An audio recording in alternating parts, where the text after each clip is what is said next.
Hey guys, before we get into this video, I just want to share a couple things with you. Here's a couple bets that we have from last week. Here's one that we had. That's a pretty good one. And here's another one that we had. This one was obviously had Hockett by points. That was a round robin that I cashed out early on before the Hockett fight. Left like $700 on the table. Fucked up. And then obviously here's another one too from 2 weeks ago. That's almost 45x. So pay attention to these videos and definitely watch them.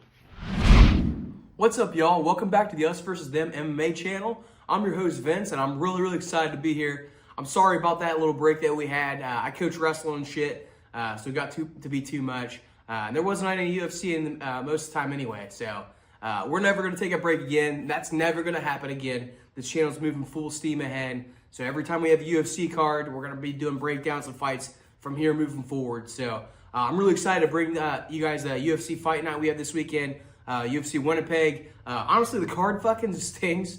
There's not really a lot of opportunities to. I mean, there's a lot of opportunities to make money. There's not a lot of fights that we're looking at where it's going to be really big bangers or really super exciting. There's going to be some sneaky ones for sure, but I definitely see some opportunities to make money. We have our main event. We got Gilbert Burns versus Mike Malott. That's probably going to be a banger. I'm really excited. So let's just jump right into this. You got proper Mike Malott, who's representing Canada for the half of the main event. So obviously he's going to have the hometown advantage. He's going to have the crowd advantage. People there that's going to be buying tickets. They're going to be really excited to see him. Hopefully see him win. That's what they're going to be hoping for at least. He's riding a 3-fight win streak right now in the UFC, and that's always really nice when you have a nice little win streak put together in the UFC. But when you're going to fight a guy like Gilbert Burns, it's really important that we kind of break down that win streak that he's got. Because Gilbert Burns has fought everybody. This dude's fought everybody. So, I mean, Trevin Giles, he's got a KO over Charles Radke, which that's actually starting to really age well. Radke's putting together a nice couple performances back-to-back. He's got a decision win over Trevin Giles. And if my memory serves me right, Trevin Giles has like 3 or 4 losses in the UFC. Only one of those is by decision, and that was to Mike Malott. So everybody else is finishing Trevin Giles. And then he has that decision win most recently over Kevin Holland. Kevin Holland, I'm not going to get into all the breakdowns, but that was kind of bullshit how they made the fight continue and all that stuff with the eye poke, and he seemed like he was encouraged to. I don't know. That was kind of crazy. It should have been maybe a draw at best, but, Mike Malott was able to be on the right side of a kind of a bullshit call. So there we go. Three victories in a row. But I got to ask you a question now. If you're going to be honest with yourself, if Mike Malott was going to fight Kevin Holland again right now and run it back, who do you think would be the favorite? Like, who do you think you'd put your money on? I know Mike Malott just beat him, but to be honest with you, that was a bullshit win, and Holland would definitely beat his ass if they ran it back. You got Burns on the other side of this fight, who has fought every single world champion in the UFC for the last 5 UFC champions since 2016. Every single person who's been a welterweight world champion, they've had to fight Gilbert Burns at one point or another. Except for Islam Makhachev, the current champion. But instead of him fighting Islam, he fought Hamzat. So you take one scary Russian for another one, but he's got the bigger version of him. And obviously we all remember how that went. Burns looked great. And that fight wasn't that long ago. We're not even 4 years removed from that fight, 3 years removed from that fight. So, I mean, that's the Gilbert Burns that we have here. And he's fighting a guy that he's taking a really big step down in competition, honestly. Look at the streaks that he's had. I know he's on a 4-fight losing streak, but it's killer after killer after killer. The real question you got to start asking yourself as a sports bettor, as an MMA sports bettor, is Gilbert Burns a little bit too washed at 39 years old? Has he been in too many wars? Obviously he's looked really good in a lot of those fights, whether he won or lost.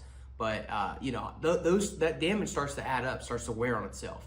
So the question starts to become: is the value in Burns because he's a big underdog, or is it starting to become still towards Mike Malott, even though he's a big favorite? Just because we know how many wars Gilbert Burns has been in, we know the junkyard dog that he's been in, that he is. But obviously that starts to take a toll. Right now on the sports books, the most likely method of victory is Mike Malott by knockout. I think that is a likely outcome for sure in this fight, but that's sitting at -115. And honestly, most of the method of victories, if they're minus money, I tend to try to stay away from them. We like to do long shot parlays. We like to try to take a small amount of money and turn it into a lot. So, a -115, I'm not really going to mess with that in any parlay. But then on the other side of that, you got Gilbert Burns, who's, he's a world champion in jiu-jitsu. This guy's a killer in jiu-jitsu. He's got a lot of submissions already. He's got submissions in the UFC. And right now, for a submission, that prop is sitting at plus 650.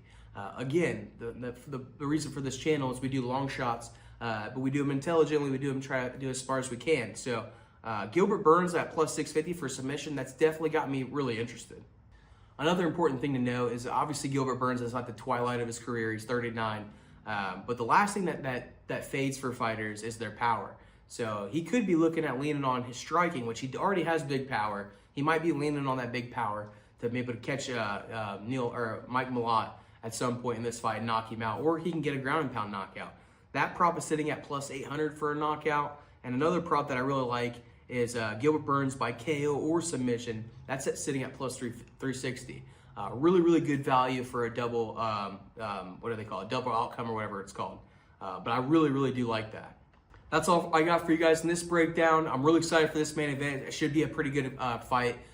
Stop by for my next fight where we're breaking down the co-main event. We got Kyler Phillips versus Charles Jourdain. Really excited for that. So stop by for that one. And I'm out of here, guys. I'll see you. Thanks for watching.